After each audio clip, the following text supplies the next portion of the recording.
Welcome back to Signs and Headlines, a weekly-ish recap focusing on astrology and pop culture, which also includes a healthy dose of politics. Welcome back. Well, Camille, hello. It's been a minute. Hi. It has been a minute. It's been a minute for the folks online, but I saw you a week ago. We hung out in Koreatown.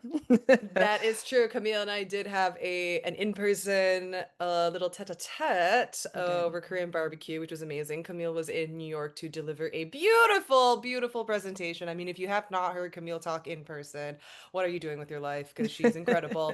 Thank you. But she was talking about Neptune. Mhm. Obviously, Neptune's a big part of your research, but this was more of a collective, how it applies to the United States. So if you're interested in those slides, or if you're interested in learning more about this sort of spiritual crisis we're all in, Camille's your girl. Yeah, that's what we were doing. And now we're back for Signs and Headlines, which we told you guys is going to be weekly-ish. So here we are.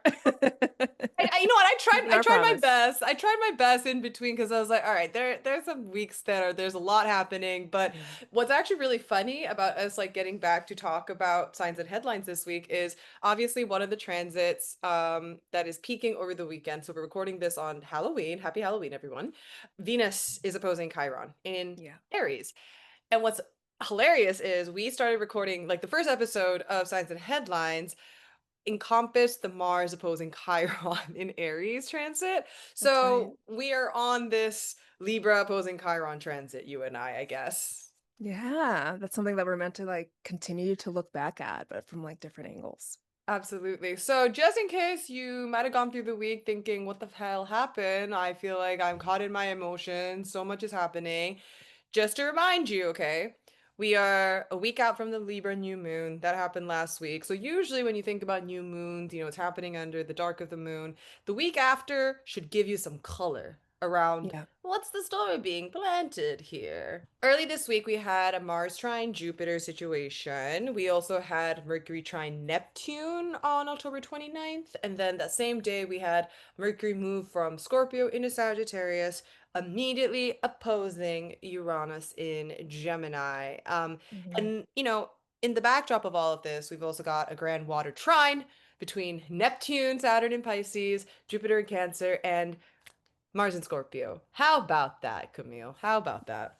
Just a lot of feels, a lot of emotions, a lot of overwhelm. You and I were talking before how we got online about like our own personal journey through this and how I think the best of what can come of it is just you sink so deeply into an emotion that you feel compelled then to solve it. Mm-hmm. But certainly, right, this was a week where if you felt like you were walking through mud or walking through water, the Grand Water Trine will do that to you. Yes, I know there's a lot of, I mean, sometimes my sag moon can't help itself too, like the romanticization, like, oh, grand water trine. We're all gonna talk about our feelings. We're all gonna like have all this creative well of inspiration. And it's like, yeah, I mean, I had those moments, don't get me wrong, Yeah. but man, the drowning, oh my God. I think I actually emotionally drowned this weekend. I mean, this week into this weekend. Like it was difficult as a late Cancer, this grand water on my Cancer sun. Like, Yeah. If you're already watery, it's just like more water into the water. And then if you're someone like me who's like air and earth, it's like, wait a minute, emotions, wait a minute, this problem that I thought was solved is that actually working its way out through, feelings that I thought weren't there anymore. Yeah, so it was a lot. I do think like in the positive sense, and like I want to share my own like grand water trine story, which I shared with you immediately after, was like after being a practicing astrologer for like 5 or 6 years, I finally went no notes. woo!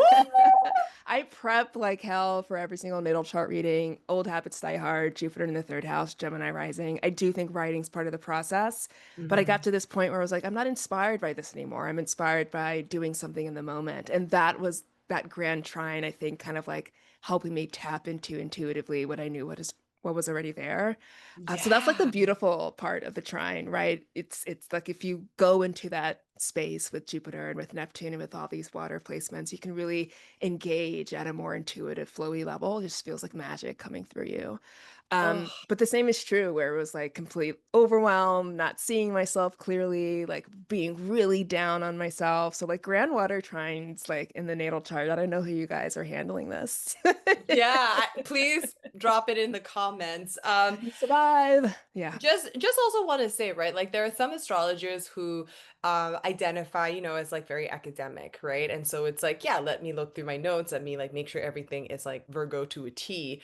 But I do feel like there is also a whole other school of thought around the intuitive or the energetic field that like arises. So this is very psychosynthesis coded, but what comes up in the field of interaction is basically, what you should be discussing, Yep. regardless of the formulas or whatever. So yeah, it is very interesting. I used to, I think, spend like an hour prepping for a session, and my Yeah. psychic was like, "You're gonna burn yourself out. You have no time. You are burning out before even the session begins." And I'm like, "Oh, Yeah, really right." feeling that. I feel water trines and especially the presence of Neptune and Jupiter is like, what are ways that we can take it easier? What are ways that we Mm-hmm. can know that we've done the work, know that we've done the prep, but then relax into whatever comes in the moment? So Mm-hmm. yeah, I'm definitely pro, like you learn stuff, it connects, synapses, like you have a basis of knowledge. And then really from that, I think you can intuit with a fair amount of like academic rigor. So I do Mm. think that there is like the merger of those things. And I felt it today, I guess, through me. I mean, not today, this week. I was like, I knew it was possible. I know this stuff. And I just like I told you, like I couldn't write anymore. Like my pen didn't want to move. I was like, I can't stop. And it was Neptune, it was Jupiter, it was Mars, it was Mercury and Scorpio. It was like, do this differently. What water is really good at doing, and this is something Meg Hanna, who's another brilliant evolutionary astrologer, she talked about this on our retreat, where like water takes up whatever form it occupies. So Mhm. it's the idea that there is like all this like emotional fertility in the air. So like how do you then channel it the best, no pun intended for you, but like how do you best then get to, like, all right, I have all this feelings of I can't do anything about this, but Yeah. what can I do? Where can I move my body? Where can I get that to flow out of me? So, yes, I'm Yeah. just FYI, this energy will peak all the way through November 4th when Mars moves out of Scorpio into Sagittarius. Although, of course, we then have the second part of the retrograde with Mercury going back into Scorpio. So, this water trine energy will still be in the air, although right now, like, we'll get a little bit of a break from it after That's November right. 4th. Yeah. Yes. Yeah. But Yes. it'll be back. So take note of what happened now, because it'll, like you and I, Yes. likely some iteration of that. It's going to come back in a very mercurial way with respect to there's still some education here to be in tuned. Yeah. Yes, education's a great word, especially because Mercury is currently in Sagittarius. Yeah. And, Mercury again also opposing Uranus in Gemini. So there's like a doubling down of education, there's a doubling down of words. This week we had dictionary.com 6-7 as the word of the year, which I don't even know what that means still. Like, I'm Yeah. I'm pretty sure it comes from Black culture, but that is the only thing I can confidently say about it. I don't know what it Yeah. means. Like it came from a Skrilla song, and from there it's just whatever. I don't think it's something that's meant to be understood. Like I looked at the article that you put in our notes about like the dictionary.com like analysis. Yeah. It's just like something you say that's like a feeling. It's not like a Real. definition. Yeah, there's no real word behind it. I was like, that's so not only Mercury running into Neptune, where it's just like I'm just communicating, like this is just an exclamation point. It's not even like Right. the sentence. And then running into Uranus, which is like not only in Gemini a lot to do with like the youth and like I don't get it, but also to do with like no, it's just a crazy, wacky thing that we're saying, and it can mean anything. Who knows? So just hmm like the games that Uranus plays when in Gemini, but then especially when being hit by Mercury and Sag. All I could think of was, wow, this is too on brand. And Yeah. it's almost like what you said too, right? Like we're in this grand water trine and then we have this Mercury and Uranus opposition. So it is kind of like I have all these feelings, but I have no idea how to put words to them. So it's just blah. Yeah, just like uh. that. Yeah. Yeah, that's so Uranian. Just like I need to say something, so whatever. Yeah. Right. But also, y'all pay attention because, again, November kind of just feels, and correct me if I'm wrong if you feel differently about this. November feels like, oh, right, the events from October, we are repacking, okay? Yeah. Because they did not come out right the first go around. And I then, totally agree. Yeah. then December rolls around. It's like, okay, now we've got the repacking done. We can now move ahead. So Absolutely. it's like a final trilogy to end the year. Is there, I was gonna say, so definitely pay attention to next week when we have Mars moving into Sag and repeating Ugh, this Mercury Uranus crazy town. situation. But I'm a little bit more worried because, Mercury's a pretty innocent energy, like Hermes, the trickster. When we get Right. Mars, it's more explosive, it's more volatile. When it's with Uranus, it's also like the trigger hair reaction. So we'll see what will come from that. But Ooh, it's we shall. unhinged nonetheless. Yes, I think unhinged is probably a great word to describe currently like the energies we are gonna be walking into Yes. next week. But before we do that, we're gonna be looking back at what happened this week. So it's gonna be a mix of high and lows as always, Mm. y'all. We started out the week, I would say pretty positively, okay? And I say positively from a creative kind of space, okay? We get West End Girl over the weekend, and technically West End Girl by Lily Allen is a last week release, but I think it really only started to catch like wildfire this week in the collective consciousness. So we have that release. We have Rosalia's Berghain that came out. We'll be getting into her natal chart as well. We're going to be talking about Katy Perry and Justin Trudeau's hard launch, which Yeah. I'm like somehow deeply obsessed with Katy Perry. So, gotta love a Scorpio that never like refuses to die. Okay. Um, That's really it. Testament to her Scorpio Stallion, but also her Scorpio twin, freaking Bjork, was Yeah. on, oh my God, on Berghain. So the idea of both the Scorpio twins this week having like moments Wow. of prominence is Yeah. really interesting. I did not even make that connection until Me now. either. But we will also, in serious matters, be covering what happened in Jamaica with Hurricane Melissa. There's some interesting stuff happening in that natal chart. We've got Trump and the nuclear, I don't even know, like signal Yeah. declaration. We're resuming that. That happened this week too. And then we also have Meg the Stallion and Klay moving. They bought a home together. I mean, They there did. so many highs and lows. So again, where would you like to start? Katy Perry, Rosalia, Well, do you want Lily? to get into Katy Perry? I know that she's your Scorpio rising twin. Oh. I don't know much about this hard launch except for that I saw the paparazzi picture of them too, and I'm just like curious. I saw that your Mhm. quick delineation on Instagram. Like, what are you seeing? Like, what is the attraction here? Power. It's interesting because one of the I think it was like one of those like sources say or like sources close to Yeah. Justin, like in one of those articles.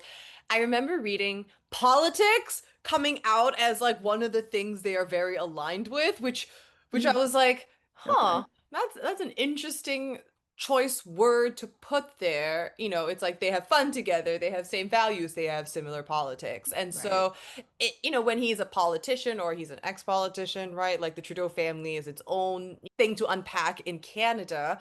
But, you see the Jupiter in Cap and the Sun in Cap between the both of them. We kind of can support each other's ambitions, Yeah. whatever that might be, right? Katie might want to like this is her real attempted comeback. I mean, she's tried a couple of times now. So like, But coming back to what? Coming back to how? Just being in cultural headlines? cultural Yeah. relevance, not being so hated, maybe. I don't know. Like it was a tough run with 143 in the Lifetime store, and I do know eventually like she found her footing. She's just never gonna be the same pinnacle of success. Like I think that's what she's really chasing is the same teenage dream, five number one Hmm. hit singles peak.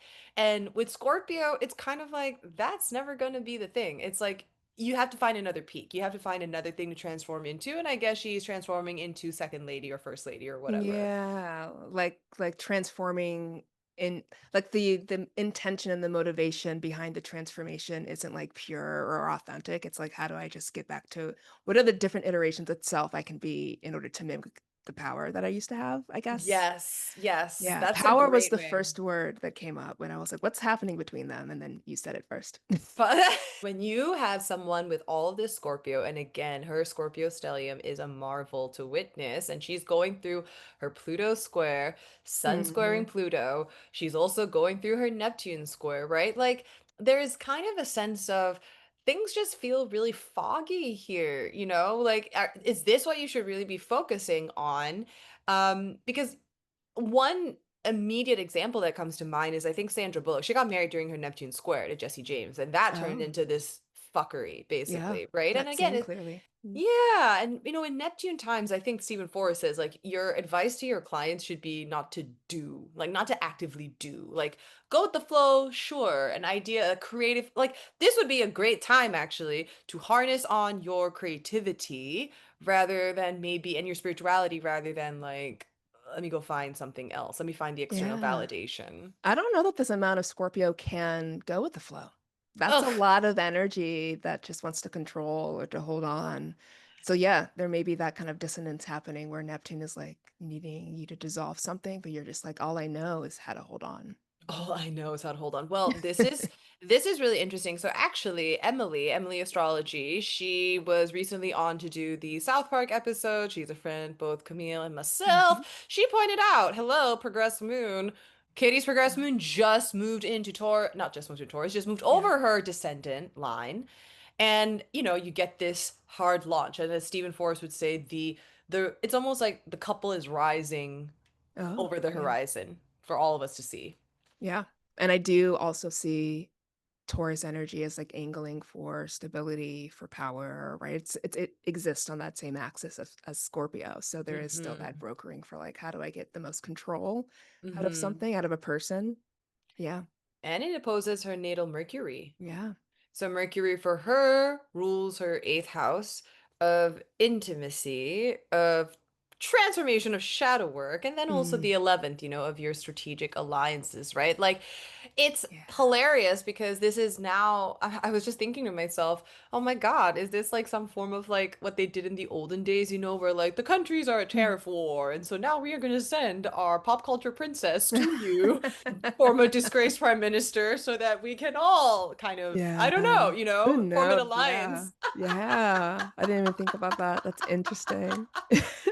Here's the thing, right? Like Katie's got her progressed Neptune and Cap. So this is also interesting because usually with Neptune and these outer planets, they don't really progress like out of the sign. So you kind of are Yeah. stuck with it for most of your life. But Yeah. because her Neptune is at 29 degrees Sag, there was a very, very strong likelihood that Neptune would have just popped over into the new sign. And Mhm. so, Mercury in her chart, progressed Mercury, is also retrograde.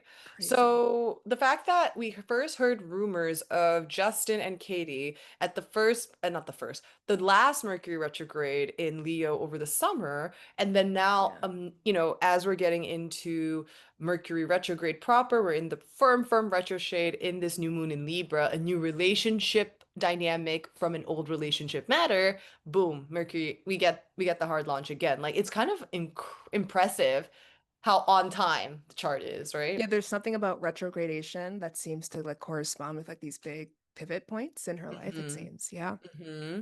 Yes. I mean, the only thing that I also really wanted to say was there's obviously like a lot of Saturn in the room Mm. as well, because Justin Saturn is also like, it's on her Chiron a little bit. Like Saturn Chiron, like that to me is such immense daddy symbolism. Mhm.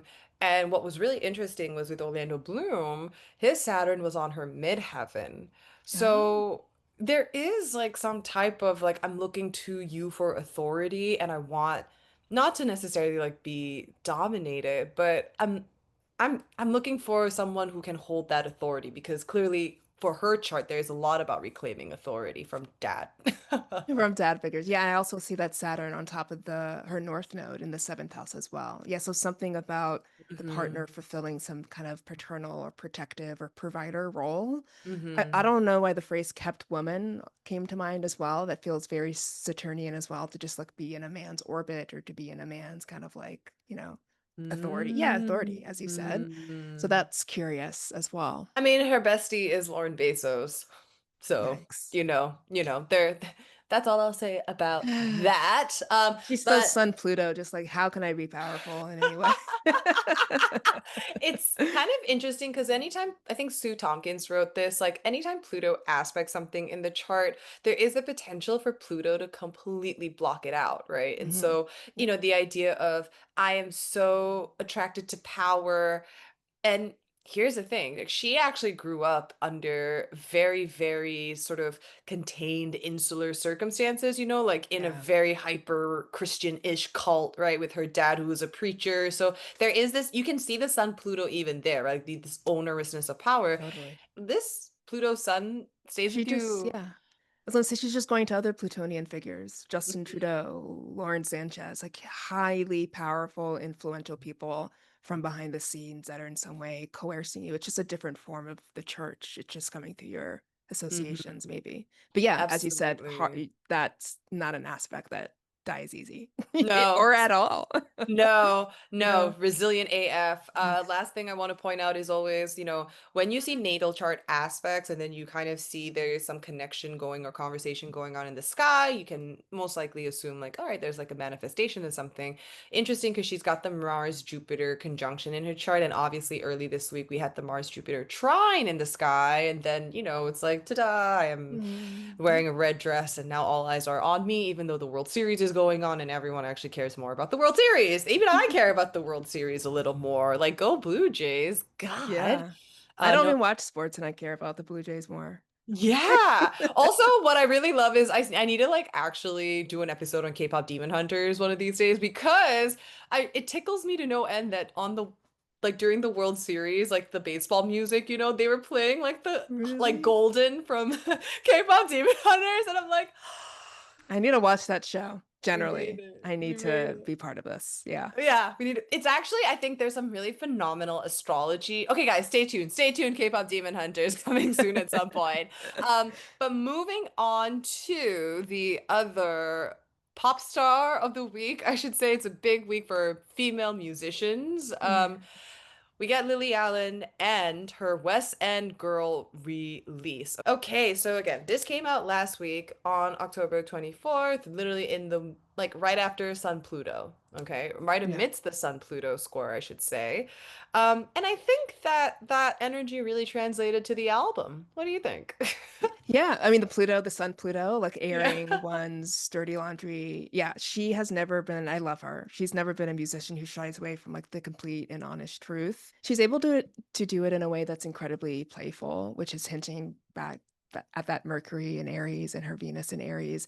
But the subject matter, nevertheless, is something that's so confronting. Like every time I listen to her music, I'm like, she's really communicating something deep here, whether it's her struggles with like her addiction and hmm the toll it took on her body and checking myself into rehab again. Like these are really serious Sun Pluto types of things, but she's able to deliver it in such a light-hearted pop way.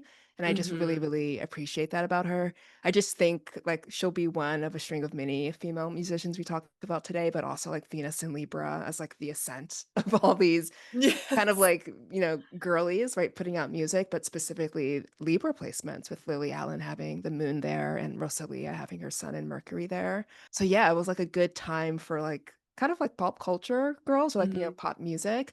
But fundamentally like the deeper topics of everything were like, really Plutonian or like there was like a deeper edge there, which pulls up the Scorpio energy. Totally. And I mean, Lily does have a South Node in Scorpio, Yes. which, when you think about, okay, this person like understands depth and maybe sometimes might be a little too addicted to Yes. the drama Yeah. in order to be fully healed, but art is a very helpful mechanism to help you pull yourself out of that whirlpool. Absolutely. And to get to Taurus where her sun is, which is just like simplicity, like hmm having what it is that I need, not fighting for it or not needing to be hyper vigilant around those things. It's interesting because she also has Jupiter squaring the nodal axis, in her natal chart. And again, I we don't have her time, which is the one sad thing about Lily Allen's chart. It's just a Yeah. noon time. But again, there are some activations that speak really loudly, especially with the transits of the past year, excuse me. But the fact that you have Jupiter squaring the axis, there is a lot about confidence. I think Yeah. there's also a lot about like spouse symbolism, Jupiter as like a partner or a husband figure. And this is what, her third marriage or second marriage? I know like Second, yeah. her first was a kind of, well, this is what's also very interesting, right? Because Lily Allen is not like, I've been scorned and I am the victim here. And she makes very clear she is not the victim. And she's Mhm. also an imperfect character, an imperfect heroine, which adds to the complexity and adds to the richness of the album. Yeah, and she has that in common with who we were talking about before, Cardi B. Different hmm Scorpio placements, but same Scorpio story of like fully owning what I gave to the relationship or fully owning, like the mistakes that I've, made as well, or like my own complexity. So yeah, I really love that in Lily's music. And you wouldn't guess it would go there from like the titles and how she sings about it. But yeah, there's really something underneath it all that hints at some really, really like human kind of like poisons that we all kind of move through.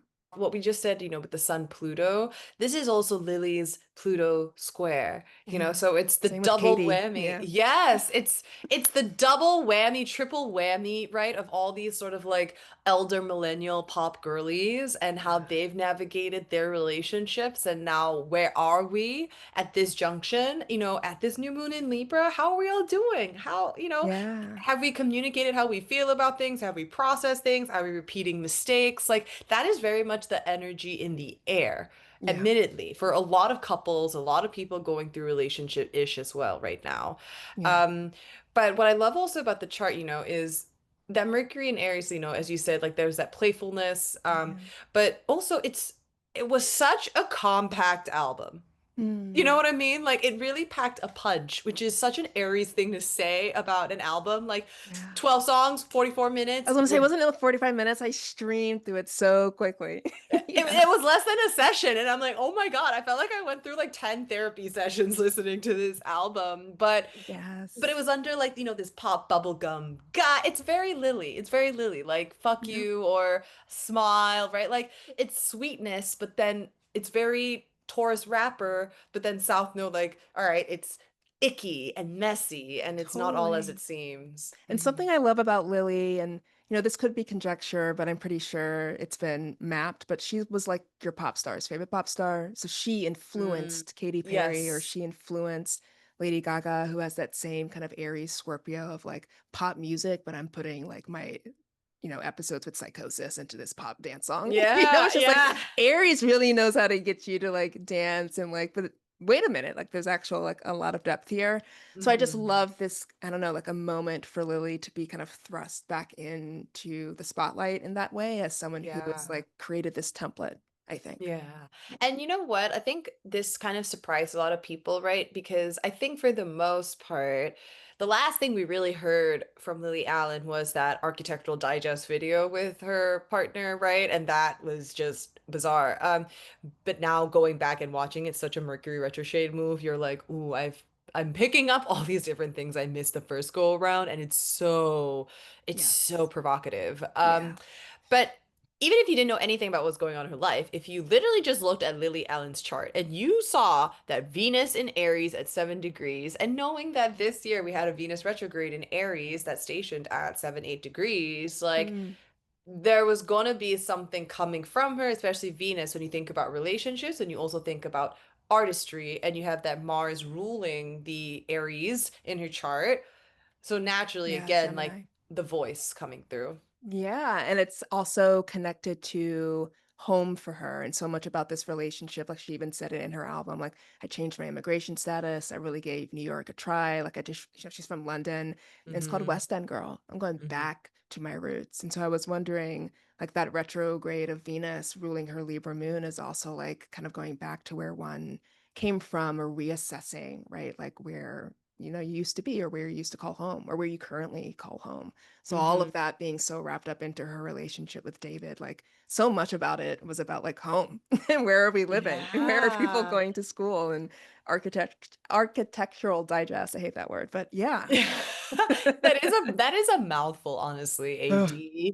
Okay, in my research with Lily Allen, because I was like, all right, what was I had almost like forgotten a little bit like what her controversial past was, because I'd only ever been a casual fan in the sense like I really like her music, whatever she puts out, I listen to. But in terms of like her off music, personal life stuff, I wasn't as privy. But I found out, did you know this? She apparently had hooked up with Liam Gallagher of Oasis in mhm. Tokyo. I did not know that. I'm like, Yeah, I read her memoir. I have it sitting here somewhere. Yeah, I love her. there we She's go. she's had a very sexual life she's with drugs, with like her own body image. Like since 2005, I've been fucking with that journey with her. And I'm like, girl, same. But yeah, Ah! she's has such a colorful, so many colorful stories to tell and controversies with respect to relationships in her life. And there's Mhm. that Venus in Aries, but also the moon in Libra. Oh, absolutely. She did Yeah. write this album in 10 days, very Aries, right? Like quick and out at the Gosh. cannon in December, which you can then interpret as Mars retrograde, because Mars Mm. stationed retrograde early December 6th. And so this was a Mars retrograde in Leo. And, I think it was very interesting, especially because it would then have stationed as it squared her Pluto in Scorpio, right? Ooh. So there is this sort of, all right, what was I navigating at that time in Pluto or involving my Pluto square? And Yeah. then now at this Sun Pluto, there's like a reveal. And it's actually really interesting because if you think about it, that was also the time of like the election, right? And, Mm. Mars was like squaring, well, not the United States, Pluto technically by like degree, but by whole sign, yes, it was. And so it's kind of that same energy of, all right, where are we now as a function of that Mm. election, on the brink of, well, SNAP benefits did just, I think, get saved, maybe. Did they? I saw an email come through. I was like, where are we on that? Breaking news. Apparently, a judge has stepped in. A Yes. Rhode Island judge has said that the administration needs to pay SNAP benefits via their contingency fund by the Department of Agriculture. And if they have not enough money, which is $6 billion in that contingency fund, they will Jeez. have to then use other sources to fund SNAP benefits. And they would want an update from the administration by Monday at noon. Okay. So that All right. is that is the latest update. We'll definitely be getting into the SNAP benefits chart later on in the episode. Thank you, Camille, for. It has a chart. You never know what has a chart, You but never know. it's incredible when they do, when they do.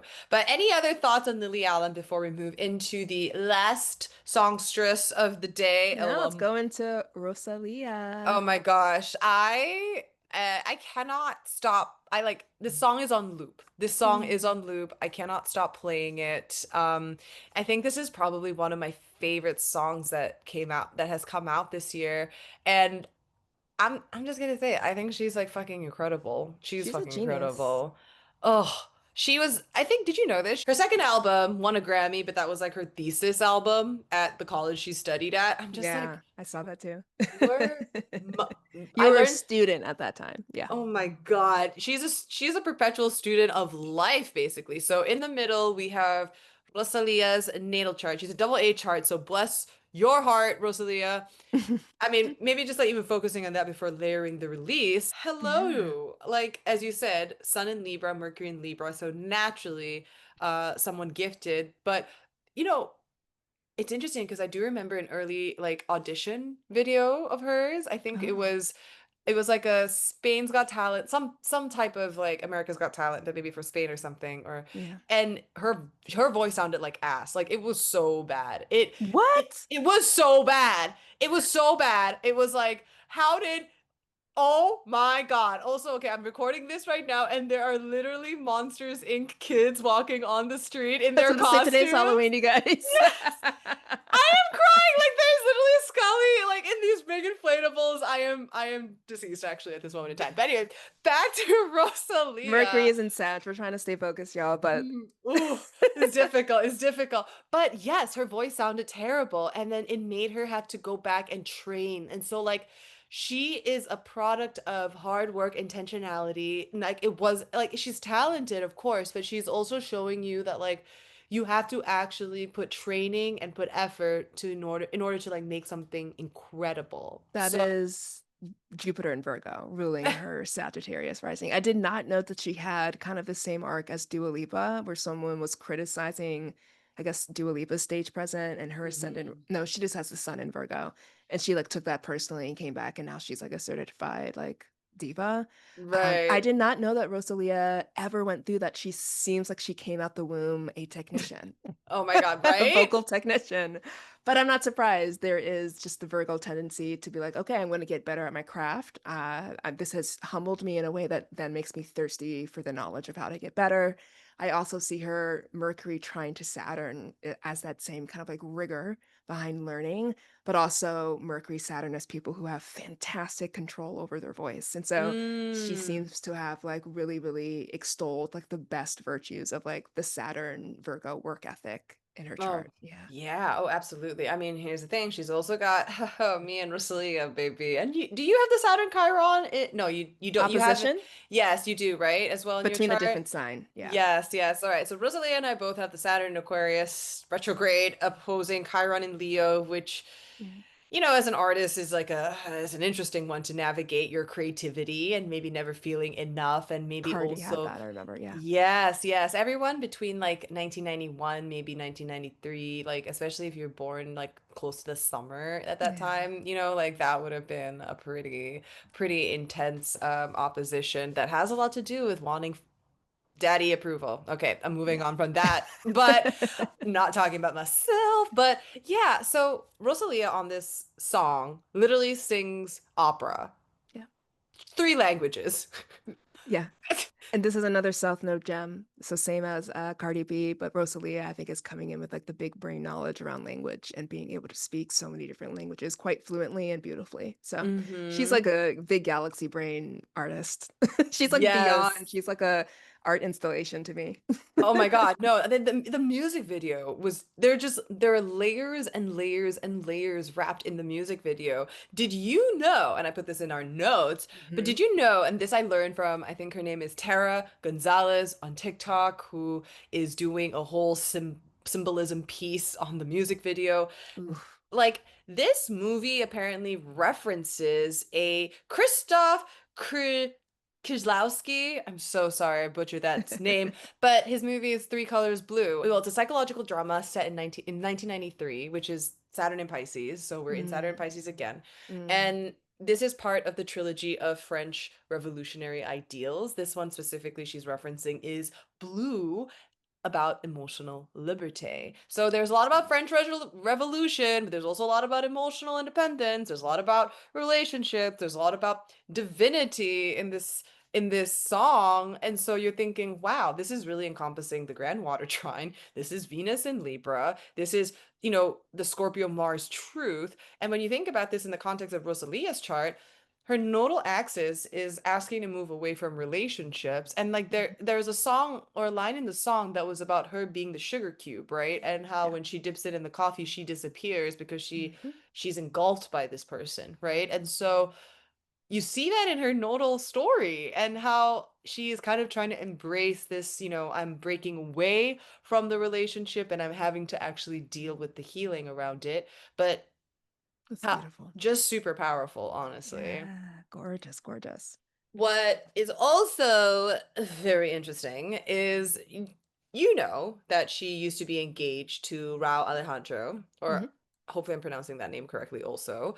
They broke up in July. Well, they technically broke up earlier, but they announced their breakup in July 2023, which was right during the Venus retrograde Yeah. in Leo. But what was interesting was they had released a couples EP together celebrating their relationship in Yeah. March 2023, which was right when Saturn first moved into Pisces, Wow. and that's for Rosalia, her fourth house. And now as Saturn is dipping back into its last inning in Pisces, we get the processing of the relationship from her perspective through this album. Yeah. You cannot write a better story for Yeah, this. that's a pretty succinct like Saturn tale going through just like one house, like what it brings up, like the commitment piece with like being engaged is such a Saturn fourth house thing. Like I'm Mhm. deciding to build a life with you. Don't know what happened, don't know what ended. I would suppose with Pisces it had a lot to do with boundaries and expectations, but then going through the breakup and then the last leg of Saturn is like making the breakup like into your magnum opus, so making it a work, like part of your creativity as part of how Mhm. you process it and then like move on. Really succinct, tight, like story, but it requires time and work and obviously effort. But yeah, it's a really good way of looking at it. It's kind of incredible because obviously like it's not a long song, right? Like it's like a No. 2 minute song. It Yeah. again, it's one of those like it's packing the emotional punch in a very, very condensed, efficient manner, which you think of her Virgo naturally, Yes. like I'm gonna be very efficient about how I process my emotions. It will take some time, but when I do, it will be the most crisp, no fat, just layers and layers of Mm, detail and curation. I love And that. Crisp. mm, Yes. I can't wait for this album. It drops November 7th next week. Mhm. Although I have seen people in New York getting invitations to a listening party over the weekend. So I was Mm. not one of those people, sadly. But good, enjoy, you TikTokers. Both her and Cardi, right? Like they are actually the same age. Yes. They're both going through 10th house years. Yeah. Yeah, they're in the Christ year. The fact that Rosalia is on the album in like a nun type of image, and she's in the Christ year. So M literal. Mother Mary, what is happening? I wish I Yeah, actually. and didn't Cardi B had a different she had a magazine shoot that was like Divine Mother, Yes! Divine Mother. Yeah, that's the Yes! same. She was in the same kind of like rosary-esque type Catholic-esque aesthetic. Yeah, very much symbolizing the Christ year. So that was all, Monday, Tuesday, because technically this did drop on, well, no, it dropped on October 27th. So this was Yeah. Monday again. Monday started off with a very loud artistic week, and you're thinking, okay, great. We're off on a positive note. And then bam, October 28th hits, and we get Hurricane Melissa. In case you have been living under a rock, Hurricane Melissa officially made landfall in Jamaica on Tuesday. It's the first landfall of multiple, and it was considered a Category 5 hurricane. It was the strongest storm to hit Jamaica in the island's record keeping history, in addition to one of the strongest ever recorded in the Atlantic Ocean. This was due to winds and pressure, two primary markers of intensity. And I'm sorry, when you say intensity, you immediately think Scorpio, and then you think, oh, great, there is that Scorpio as part of this grand water trine. Yeah, and being amplified by Jupiter. When I think of force, when I think of power, I think of obviously planets that are exalted or in their own sign having more tools to destruct, but also like the collaboration between Jupiter and Mars making it like an overwhelming thing. It's so literal for water disasters to occur when there's water trines in the sky. Again, it's because like the faucet is not turning off, the storm is not stopping, the tides are continuing to rise. So that's what like grand water trines can also like facilitate in mundane astrology as well. So Mhm. that is unfortunately quite literal, and the natal chart of Jamaica in and of itself has wateriness in it, right? So that's just going to again amplify the amount of like potential danger there could be from like water. Yeah, it's really interesting because this week there was like that first quarter Aquarius moon as well. I forgot to mention. And the first quarter moon happened at 7 degrees, 6 degrees, 7 degrees Aquarius. And it was so striking looking at Jamaica's chart for the first quarter moon to be hitting that Saturn on the South Node, Yeah. almost as if we've maybe been here before, but then the idea of how do we then get to create more durable, long-lasting infrastructure and support Yeah. on the island. Absolutely. Yeah. And I saw Venus on the Libra moon. Again, we saw this through Lily Allen. So one of the things that I think Venus and Libra creates for all Libra placements is an ascent, like you're being noticed. So we saw Rosalia, Lily, but we also see like in a more subversive way, Jamaica now being noticed or love being paid towards Jamaica because of Mm-hmm. this tragedy, right? So I've seen a lot of like, obviously fundraisers and support. And I was like, that's an interesting way that Venus and Libra is showing up as love, but the circumstances underneath of it are the grand water trine, like destruction that happens. Mm-hmm. So I was like, oh, interesting. Venus and Libra is playing a lot of roles. And like the fact that this was all also happening as Mercury opposed Uranus in Hmm. Gemini, where you're adding like gale force winds, right? Yes. Air and chaos and maybe even like misinformation, right? In terms of like what's actually happening, what's not actually happening, who's getting hit. Like I think I saw a whole lot of back and forth. It's like we are fine. We are built to handle the storms. And it's like Mm, don't panic. But then it's like mm, no panic because there's hmm. like families who actually like are losing like roofs over their head. But I mean the images coming out of Jamaica are insane. And when you Horrendous. when you think Yeah. about a country that whose tourism, right, is like one of the biggest sort economic factors for your country. Like, I mean, I hope that tourism steps up. I hope tourists step up. I hope you get to just, not just go to the island and say that was a great time, but then now realizing, oh shit, the island does need my help. Like, I think maybe Mm. with the grand water trine, this is the other side of it, Jupiter expanding that capacity to feel. And so Mhm. it then naturally is going to translate to more of an outpouring of support.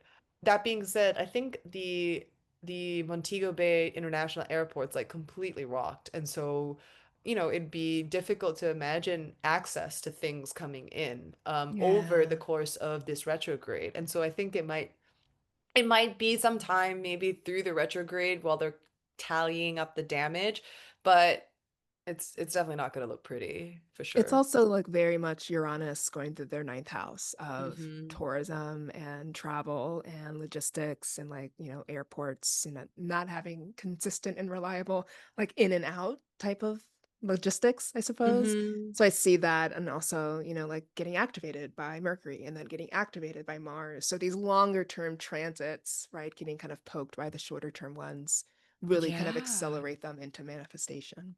Oh, absolutely. I mean, also, wow, Chiron opposing the moon, right? Like nothing Wow. more, like moon as a public body and the disrupting of peace and Chiron Damaged home. survival. Hmm. Yeah. Absolutely. And also just, Jamaica and all the islands as laid back. I saw the natal chart for Jamaica and I was like, yeah, it makes sense. Libra moon rising, like very mellow type of stuff. But the crisis and the pain of that Chiron bearing down on what is normally a very, peaceful place or a very hospitable Hmm. place. Yeah, it's kind of like, how do we keep that or restore that? It's so interesting because yes, on the one hand, but then it's also like they have a Venus in Virgo. Yeah. So like it almost feels like we're chill on the surface, but like underneath, Yeah, and maybe tourism industry. We're forced to work. We yes. toil for, your dollars. Absolutely. Yeah, we're Yeah. forced. It's almost like all the happiness, right, is like masking reality, in Just the service. curation. Yeah. And it's hidden in the 12th house, so you don't see it, And it's but getting it's hit there. by that Neptune, which I think is, as the Hmm. ascendant ruler is saying something about disillusion of Jamaica, not like with respect to identity, but maybe just the land itself. Yeah. But also maybe bringing to fore, like I saw like a Instagram reel like mocking some white girls who were going to Jamaica in the middle of this like disaster zone and still like determining to have fun and then Oh my daring to make a God. video about like, oh, we're trapped in our hotel rooms and now the hotel staff is like, don't come out until we knock on your door. And like all the comments were like, yeah, people like you are why hotel staff aren't at home with their families. Literally. You know what I mean? So I saw that as also kind of like Neptune in Pisces, Venus in Virgo, like, spotlighting like the invisible labor that happens to make sure that your vacation is awesome, Becky, Hmm. so yeah, Not Becky. Her that hair came is up. her hair is definitely not good because there's no electricity and water is going to be difficult. There So you go. So good what are you luck gonna to your do? hair, Becky. Um, for what it's worth, Jupiter is going through Leo next year. So could there be maybe the idea of a resurgence, a boon, like there's, just more support coming through, right? Like it feels like it is setting up for a total clearing of house, but then an Mm, opportunity to really rebuild and to really implement again longer, more durable infrastructure that is actually beneficial for all. totally. Yeah. These are hard times right now. A phrase that is coming to mind is like water, water, like water, water everywhere, like everyone is hurting right now. And so truly like do the best you can, but also Yeah. there's a lot going on. And if you miss one thing and you're help because you're helping on something else, like Yeah. it is not your responsibility to carry the weight of the world, but it is, the idea that you have more agency than you think to affect change and to be a participant in help and change. So Amen. there's a fine line, Venus and Libra, okay? But moving on to, well, the next day. Oh my God, we're only on Wednesday. I know. We're only on Wednesday, October 29th. Trump resumes nuclear testing. What the actual F? I mean, I'm only pulling up Trump stuff for like a hot second because I don't necessarily want to spend too long on this matter. However, I do think it's important to note, especially considering we are going firmly into a Uranus in Gemini time, although Uranus is now like leaving Gemini next week for Taurus, Mm. for its last hit of it.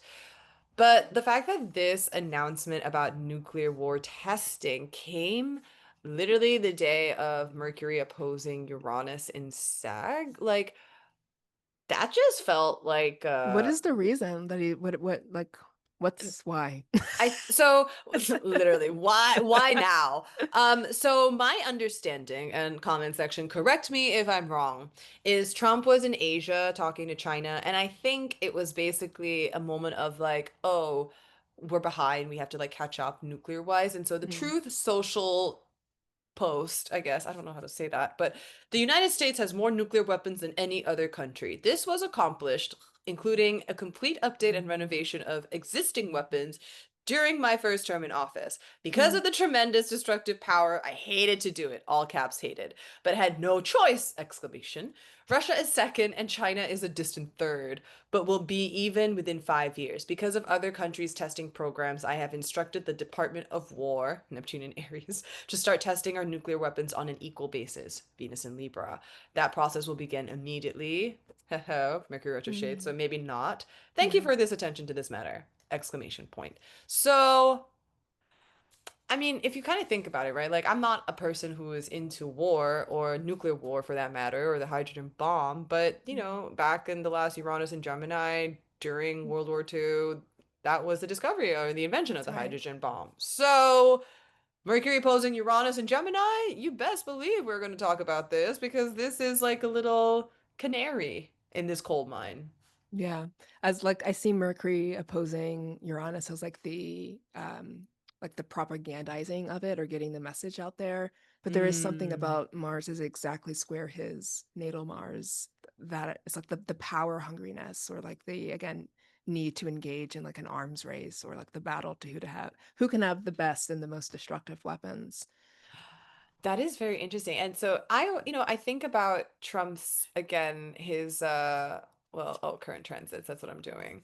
I'm thinking about his like progress Scorpio moon, and I'm just Oof. kind of like again, to your point, it's like a doubling down of like the power trip, but And also destructiveness. Yeah. Like yeah. what Well, is the cost? Scorpio doesn't care of the cost. It's like we need to get it done. I never interpreted it this way in his chart, but like thinking about all of the Cancer stellium of his, like in his 12th house, like I kind of just think of that as like America, which is it's like America's in his 12th house. America is Mm. his secret enemy. I mean, by the way that he behaves, yeah, maybe we are the secret enemy. Maybe. And he's like, I'm coming up full force and like on this revenge tour, as my partner would put it. But next week, Mars, as you said earlier, Mars, the more dangerous planet of Mercury, Yeah. and Mars, that is going to oppose Sagittarius. So it wouldn't be surprising to think about the potential of another nuclear signification coming out next week. Yeah. More impactful one, actually, maybe. Yeah. I agree. Yeah. Let's see what happens. Like, Uranus with Mars is quite volatile. So Hmm. fingers crossed. Fingers crossed. And we do have that full moon in Taurus also happening at the same time as the Yeah. Mars opposing Uranus situation. And that will happen to be also squaring Trump's natal Pluto. Mm-hmm. Oof. Okay, I'm gonna leave it there. Let's I'm put gonna a leave pin in it. it. But also that same day, there was a turning point event, in case you missed it, Big everyone, news. at Old Mississippi University. And JD Vance and Erika Kirk shared a pretty interesting moment. I say interesting because I will let other people insert how they have to feel about it. I've already shared my thoughts about it, but if I were Usha, Usha is a stronger woman than I am, Yeah. is all I'm gonna say. So basically, it was like what there was like public flirting, like weird kind of body language happening, and then JD Vance coming out to say that he wants his wife to be Christian, even though she's Hindu, but basically Yes. functionally Christian by the way that she goes to church and raises their kids. So like she's getting some like shots this week. Where's her In chart? I know. I looked up Usha's chart, and for what she has a double A rated chart for whatever reason. I hit save and it did not save. So give me one Yeah. second to drop this in. Usha, Vance, bless you, January 6th, 1986. Based on the comment section, like Oh I'm God, yeah. I'm getting a lot of people. Actually, I'm gonna pull up Erica's chart too because you're gonna like freaking crack up where there's like overlap between Usha and Mhm. Erica. So like it almost could feel like there is a sense of not to say like an upgrade, but if I'm thinking about I'm a white dude who's trying to make his way into the Christian nationalist wing of the party. I'm looking for someone who is also very much tethered to that space Yeah. to help my cause. Here we have Usha's chart, double A chart. Admittedly, when I saw those pictures, I thought of the Venus opposing Chiron opposition. I'm like, whoo, that is that is one way of this showing up, like the whole world kind of Yeah. seeing this, gossiping about it, talking about it. But of course, Mars is on Usha's moon in her fifth house. But, you know, if you look at her chart in Placidus, you would see, because she has a double A rated chart, that her fifth house is actually ruled by Venus in Capricorn Oh. in the seventh house. So there's a lot of attention on that fifth house, which, as we know, is, like romantic affairs. When you think about, okay, the rulership and Venus and Capricorn in the seventh, I mean, Venus and Capricorn in the seventh feels like, yeah, I'm with a political partner. I'm with an Yeah. elder statesman, I'm with a businessman. But seventh house does not belong to you. And so that fifth house might not actually like be talking about Usha. It could be actually talking about JD Vance and his indiscretion. Ah, that's a really key point. He's showing up through her chart. Yeah. Mm-hmm. And I feel like fifth house Scorpio is also like very like Scorpio adds that layer of like intrigue or mystique or like what's really going on here. Yeah. Mm-hmm. Mm-hmm. It's such an interesting comment section, I must say, the intersection of people opining on this matter, because it's the people who are Charlie Kirk fans and they cannot believe what Erica is doing. They're the people who are Usha sympathizers who are like, girl, what is your man doing? And there are Yeah. people who are like, I can't believe anyone's attracted to Vance, right? There's like it is like a comic peanut gallery, honestly. But I do think it is hilarious that Erica literally has her Scorpio sun exact conjunct Usha's moon. Ooh. What do you think that means? I I think that it would make sense why there could be like a connection, Yeah. a familiar connection. When I see that like fifth house, and I also see Erica's Chiron in Cancer on Usha's ascendant, Mm. as a triggering family trigger point, around your identity. So it does feel like they have something with each other in the past, whether it's like past lives and they've now come back in to like hash it out. But you also have Erica's Saturn on Usha's Mercury. Yeah. Like That's just like it's an imposing presence. Luke, I Yeah. am your father, but really I am younger, is Erica in this situation. But Mm. what was really funny was Erica was like, I think in her speech, like one of them, she was saying how like, oh, my dear, dear friend. Like she was like literally laying on the dear, dear friend as she was introducing JD Vance. And then in respect to Usha, it's like, and his wife. It's Jeez. like my great, great, great friend, JD Vance, and his wife. Yeah. Like no man, and I'm just like, oh my God, like someone Oh, that's commented, you don't need astrology to see that they have an affair. I'm like, listen, you don't need astrology to see a lot of things, but at the same time, it's really funny what the charts are saying about this secrecy because it's also getting reflected in their charts. yeah. And Erica's sun in Scorpio is not really the strategic mover you'd think it would be because it's ruled by a Mars in Aries, which is can be loud, it can be flashy, right? It can act before it thinks and all these things. And so yeah, there's an interesting thing where like something is happening and we can see it because it's being broadcast, but yet we still don't know the full picture. I don't know, but there's something about Erica not really being a strategic actor here, and like being like Yeah. just like yeah, just like and Usha, like we can see through those things. Yes. I mean, she's got that Mars Chiron square, which Yeah. It's interesting because I think what Charlie died about a week within of that Mars Chiron opposition. So it's interesting to see that aspect come out in her chart. And then now you think of the Venus opposing Chiron, and she has Chiron aspects in her chart. Yeah. So, but also that Mars in Aries, we talked about Lily Allen having the Venus in Aries at 7 degrees. This is 3. So again, was very much part of the Venus retrograde. And so Yeah. it would actually beg the question. I only again knew of Charlie Kirk post assassination, really. But it's the idea that, like, all right, could there have been enough time since like someone dying and this to like warrant such like intimacy? And so maybe there's something to be said with the Venus retrograde hitting Erica's chart about like what was happening in the spring, even behind closed doors. Ooh, You know yeah. what I mean? But there is a capacity for Scorpio to dive in pretty deep, pretty quickly. JD Vance has Scorpio too, right? Mars and Saturn. Yes, and Leo also. He's got Yeah. Venus and Leo in his 12th house. Mm, Hmm, hmm, yikes. hmm, hmm. All to say, Joe Biden had all that Scorpio in his 12th house, and he could never run away from everything he was trying to be, I guess, hide or be Yeah, private about. Like, if you're in the public eye, your it's 12th house gonna is come coming out. out. Yeah. It is what it is.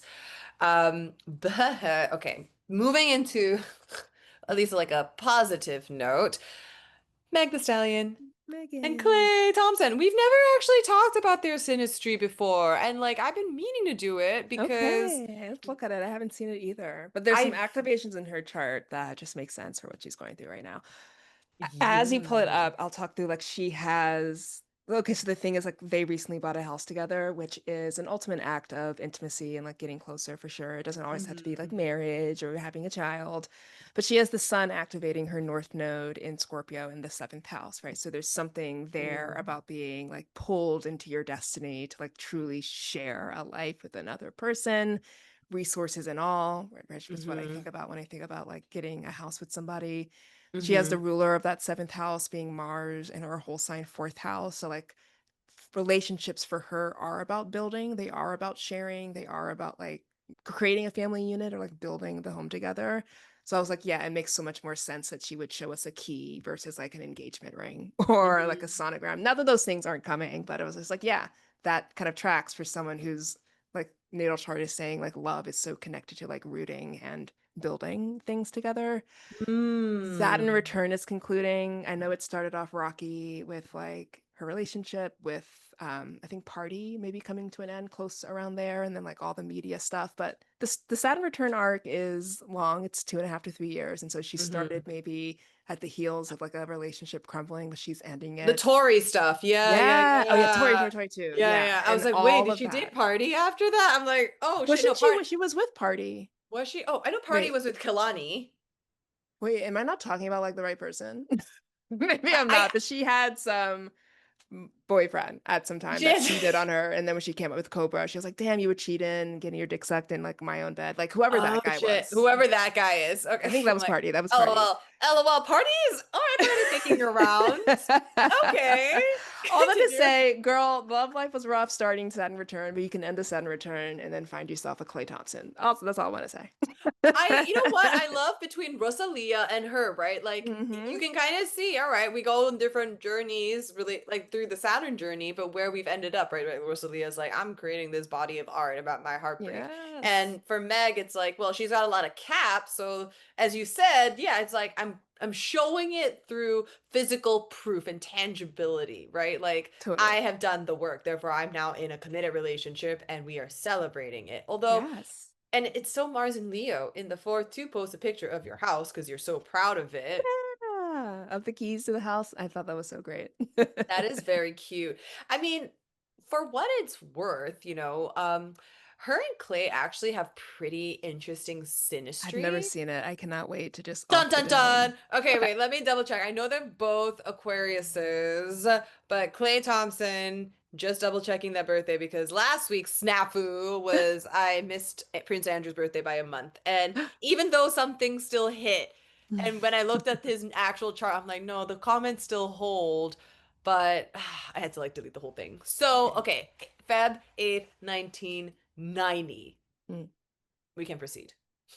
Both Aquariuses. I love that. Just like I see you, you see me. Both Mhm. have Venus and Cap, so they both orient to relationship the same way. Like again, I want to build together. Your success is my success, vice versa. Like I won't stop your ambitious stride if you won't stop mine. So that's really nice just to have like talking the same language there. Mhm. Um, oh my God, he has Jupiter in Cancer. Cute. So this is his Jupiter return to bag a lady such as Meg. So Yeah. cute. But also like the nurturing, because she's so in her Capricorn, right? And he has a lot of Capricorn too, so he understands Mhm. that mentality, but he has like the counterpoint for like softness. And like, yeah, she is in her lover girl era if she's getting that Jupiter in Cancer on a daily basis. That's so nice. Mm. Yeah, and she did Leo moon in her fourth. Okay, so same moon? Oh my yeah. God. Okay, same moon, same sun. Okay. Potentially, Yeah. Klay may have a Cancer moon. Again, it depends on He his gives time. Cancer. Because he is like, I mean, he's a splash brother, like he doesn't, I mean, I don't know him like that, so Me neither. I can't comment, but He just seems shyer to me. A little bit more yeah. mellow, especially like when, when she's filming. She just seems like more of like the bam, but I don't know. She also has Mars on her moon, so that could be the extra punch. But I just love Mm. the moon just there, nuzzled, whether it's in Cancer in the fourth house, for like this person feels very familiar and they feel like safe. And so I love that.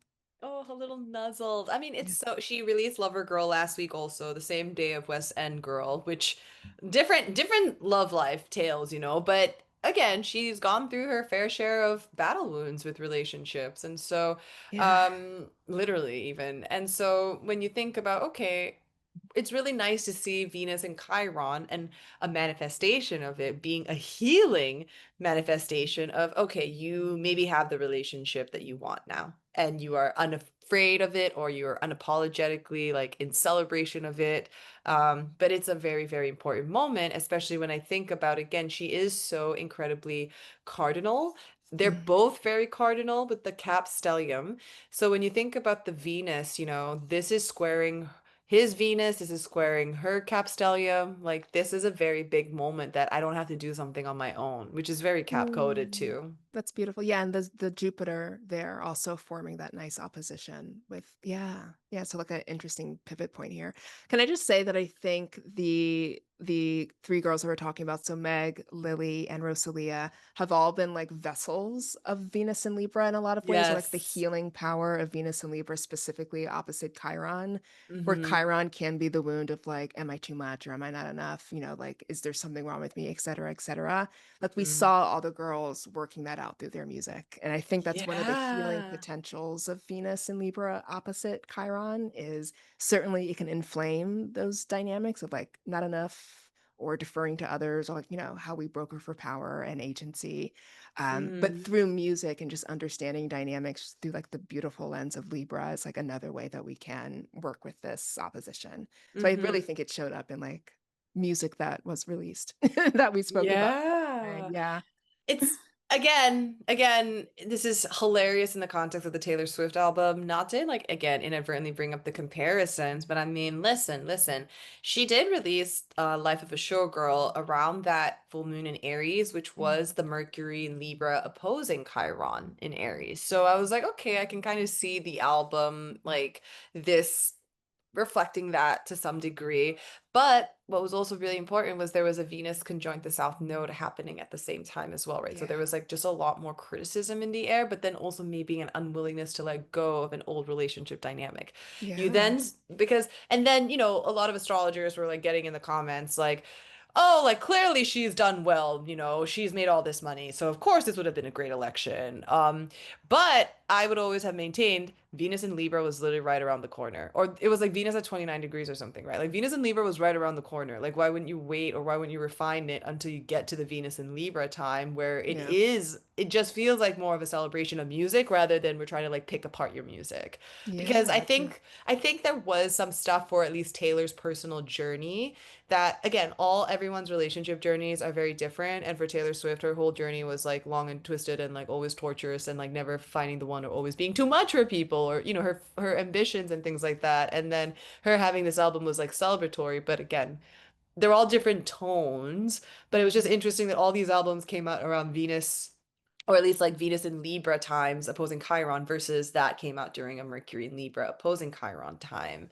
I also think there's something to Venus in Virgo at least within my conception of Taylor Swift, which is like formulaic pop. And there may be something about Venus and Libra that's just about the expression of the art and just like, like it just Mm. feels more real and more conducive to what Venus and Libra does, which is just like elegantly explain or take us through like a feeling, which I think we got from Mm. Lily and Rosalia, and even Megan's like proud lover girl. Like, you should be fucked on, Yes. but I don't know, the showgirl stuff to me and all like the various iterations, it felt gimmicky, Mhm. marketing-y, even like her going Mhm. onto her partner's podcast to like drop it first. It's like, and maybe she's just because she's just a billionaire and everything I see as like a capitalist grab bag from her. Mhm. But I also think that's the tone, and unwittingly she revealed something about the way that she does art by releasing her album under that Venus and Virgo. And I don't know if I said this here or where I said it, but she like kind of admitted to the fact that like all news is in entertainment, all publicity is good publicity. I was like, Yes. gross. That's not an artist mentality. That's an No. entertainer capitalist mentality. Anyway, so I Yes. think the difference in the quality of music we get under Venus and Libra feels a little bit more real. And you can kind of maybe speak to that in the context of the planetary condition, right? Like Venus is empowered in Libra, Venus rules Yeah. Libra, and Venus is in fall Yeah. in Virgo. With Venus in Virgo, right? Like we had Tracy Ellis Ross celebrate her birthday this week, and she looks fucking banging and Mhm. phenomenal. And like you kind of think, okay, that is the highest vibration of what Venus in Virgo could look. It sets the standard. It's not here to like Yes. copy or regurgitate. It is setting a standard. Yeah. And if you don't set the standard, that's when all the criticism comes. But if you do, then there's just all the more praise even. Like there's nothing to critique actually. Mm. You really did that. And it's Yeah. admirable. That's the high vibe. And I think that like it's the difference is the mentality. How are you Hmm. going? How are you using the Virgo energy to like manicure something to perfection to like be symbolic of something? Or are you just like humbly like, no, I care about this craft or I care about my body or, and I think the Hmm. results show for themselves. But yeah, the Hmm. highest of Virgo is just like, you just set a hell of a standard. Yeah. I mean, check out those birthday pictures because girlfriend is Woohoo! She's who I tight. want to be when I grow up. But moving on to the last thing this week. Again, sorry, Prince Andrew. And I keep wanting to talk about Prince Andrew, but maybe I'm just being asked to talk about it on like a bigger episode, Maybe. unpack it there because there's a lot to talk about with that, especially in on the heels of us getting Epstein's time, Prince Andrew's Oof. titles being revoked. Although I must say, his titles have been revoked. He's no longer Prince Andrew. He's just Andrew Mountbatten Windsor. But he is still in line for the throne. They have not adjusted the succession. So I just want to call that out because They do that's so many symbolic ceremonial things that mean absolutely nothing. It's like, okay, we took away his title. We took away his title. Okay, but is he still in line for power? Yes. honestly, Okay, I so then think you did nothing. next week at the full moon in Taurus, I'm curious if they formally then declare you are out of the running to be a king, Taurus which is such an energy in that family. So yes, yes, that would especially be, because yeah. King Charles has a Taurus moon, I think, or he's a Taurus sun. He's got a Taurus prominent figure, maybe with Leo rising or something, but Yeah. significant Taurus, right? So, I mean, Yeah. I don't know, maybe the king dies. Just kidding, just kidding, just kidding. But something is changing about the monarchy, and I don't know. It's interesting to track it via the Epstein like title revoking through Mm, Andrew. But yes.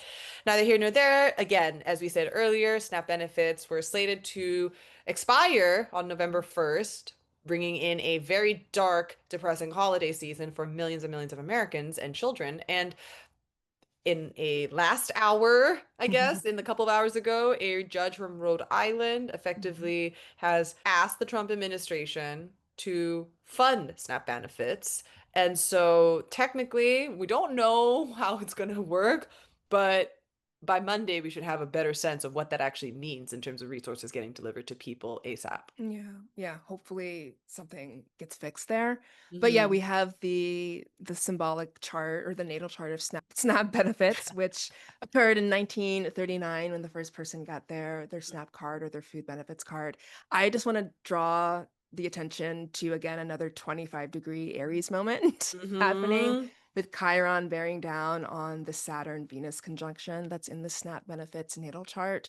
So again, I think this is just highlighting a struggle to survive or like reaching this Hmm. point where again like this thing which was supposed to be helpful and structural Saturn is getting antagonized, or it's getting kind of like riled up in such a way that it's like, will we be able to keep this thing, or is this thing going to be like killed, and like what will survival kind of look like?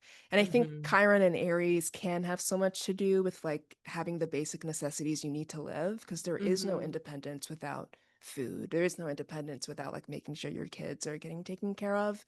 So that is like, again, like reinforcing the woundedness that I think Aries is carrying in this moment. Mhm. And then just like the Taurus sun of SNAP benefits, like I think of Taurus, I think of like wanting to make things safe and sound and like to give nurturance. But Mhm. Uranus is nearby, and Uranus is working on that sun. So yeah, it's just a Mhm. lot of destabilization happening. It's getting a square from Jupiter, which I think is also destabilizing, or like growth that is not benign in some way. So yeah, it's just an interesting Mhm. moment that I was like, wait, is there a natal chart here? And there is, and it's like sinking in so loudly with the times. Yeah, it's honestly it's so incredibly powerful actually. And it Mhm. almost makes me wonder if because we had the first quarter moon in Aquarius, right? Like not similar to Jamaica, Mm, right? The idea that two things can be happening at once, right? Like one, you don't necessarily feel like you have to gut everything or like, cause complete havoc or destruction in order for you to then like say, okay, we need a better system around this. We need better support around this. We need better checks and balances around this. We need better infrastructure. That being said, I can't help but think because the first quarter moon is squaring the nodal axis here, it's kind of like, okay, maybe how can we also create something again more durable and long yeah. lasting? Because clearly what this administration is showing is just how fragile everything is. Mm, That almost feels like we put together piecemeal versus really being intentional and thinking about how we can truly protect people, you yeah. know? So I just can't help but think about that naturally, seeing the sun squaring the nodal axis right now, which is interesting. Yeah. And I also think of that natal Saturn and Venus and Aries in the snap chart as like not really as conducive to survival. Like these are both planets that struggle in Aries. And so, yeah, it makes Mhm. sense that there is something fundamental to the structure of the system of like feeding people in America that needs to be looked at. Like it shouldn't be up for grabs every single appropriation session. You know what I mean? Like it should Mhm. just be built into the fabric of our life in America that people get to eat. I don't know, it just seems so It should fundamental. be it should be devoid out of politics, right? Yeah, Like it's not a partisan thing, but yet here we are. how do you make the system work for all these parties involved? Jupiter and I totally Cancer agree. also. I mean, it is interesting they had the Mars Pluto opposition featured in the chart, which was the same aspect featured last year, Yep. right? We it was framing actually the Mars retrograde, the Mars Pluto activation. So you can kind of think about this was always going to be on the line, right? Like this was always something embedded. And I Yep. think, it's not like this was like this as much as like I think people want to say, oh, this is this fault or that fault, like that was already like part of the program that they were Yeah. trying to implement already from the get-go. Yeah, So, these are like just the downstream effects of all of mm-hmm. these things. Yeah. Yeah. Mm-hmm. Mm-hmm. I mean, I'm a little nervous because obviously Uranus moves back into Taurus next week and then it inches closer. So I was just playing around with it just to see, like, Uranus does get close, right? To 27 Yeah. degrees before it moves forward again. Do you see, I mean, not Yeah. that we've looked into it with all of this detail in the world, considering I just found out we had a SNAP benefits chart today, thanks to you. But do you see Uranus moving back into Taurus as being helpful potentially to SNAP benefits? Well, let me give you two ways that this can happen and likely happen both at the same time. I see the Mm, conjunction of Uranus with the snap sun. So, snap benefits has a sun Uranus conjunction as being symbolic of like, wow, this new, more democratized way to get mm, people nutrients or to get people on their feet, right? It's like an innovation whenever Uranus is around. So, I see obviously transit Uranus as like both a point of destabilization, but also a seeding of further innovation. How can we make this mm, something that is, again, a stronghold? Or what's the new iteration or the new version or the new leap that we need to make now to make sure that this isn't something that's like constantly a problem? mhm, Um, And that Mhm. stress, right, that just goes on to people not knowing whether or not they're gonna feed their kids or if they have to go without food. I think that is Mhm. part of the Uranus story, but I think the best of what it can offer us is like problem solving. What is the new way forward? Like, how can we Mhm. create security and stability from this learning of instability, right? Or learning Yeah. from the instability, right, that we're going through. Yeah. You mentioned Chiron on the Venus Saturn also. Naturally, Yeah, Jupiter is stationing at that 24-degree point and it is squaring, so it is an exact hit to the Venus and Saturn. crazy.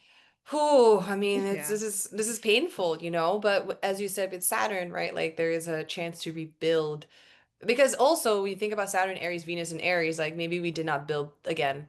It was a quick fix, yeah, but yeah. it was not something that felt like we could last longer. And admittedly, when I think about the Scorpio North Node, it's like how again, like we need to dive deeper here. This is not just it solves this problem. We have to actually like plunge and understand how. Yeah, you're so right. Yeah, it was just like Great Depression. We need this. Like, this is the kind of like quick fix. Like, there's a surplus and farmers need to get rid of food, and these people over Hmm. here need food. So let's just do this. But Hmm. now that we've grown up, right, and the American populace is diverse and dynamic, and like, these things change. Yeah, Hmm. a moment of like, let's rebuild this. And like Venus and Libra is looking up at that, right? There is an opposition Hmm. forming in the sky with Venus and Libra, which I see as like both, this moment of expansion. Like, people know more about SNAP benefits. It's not just a thing of like, oh, you're unemployed, get up. Like, it's Hmm. not that at all. It's like not getting a livable wage. So again, like these moments of like Venus and Libra bringing out like, let's help people, or like go down to your local coffee shop who's taking donations to help, like, people who would otherwise be on SNAP. It's like so helpful, but it's helpfulness born out of a moment of stress, which is Hmm. so Venus opposite Chiron in Aries. And so, yeah, it's like it sucks that this has to continue to be litigated through others and like through systems. Something that should Hmm. just be a basic need, but definitely it's right on time, I will say. I mean, it would make sense in theory if, I mean, God bless this noon chart, but I was literally gonna say, oh my God, ninth house, but no, it's a noon Yeah. chart. But like, it does make sense, Venus and Libra, like, coming in to save the day, right? Like, Yeah. you're basically getting sued. Organizations and the states who are not getting SNAP benefits are suing the government. Yeah. Therefore, the judge then can act and step in. So in this Venus and Aries, Venus and Libra times, right? Like, lawsuits are actually an effective way of getting shit done as The judiciary branch, I don't know why I can't say words, is like the last bastion of American democracy. The courts and Mhm. the judges are the ones keeping this Yes. alive. And I think Venus and Libra is like exemplary, or it's like showing that in a very exemplary way. Absolutely. Well, what a whirlwind of a week, Camille. We I did know. it. We didn't do all of it, but we did it. We You did almost did it, Joe. it. But I mean, I can't even think about next week because next week is just the dish, dish, dish, dish, dish, dish, dish. But thank you so much for tuning into this week's episode of Signs and Headlines. Camille and I we'll probably be back sooner than you think Yeah. because it's a wild time in the cosmos right now and things are a go, go, go. They So, are. like, share, subscribe. Let us know what you think. Let us know your groundwater trine experiences in the comments. We'd love to hear. And any final words, Camille, for our listeners? Happy Halloween, Venus squared Jupiter. Eat all the sweets you can. It's the time. Love it. Bless. Take care of yourselves. Take care of each other. We'll be back. Bye. Bye.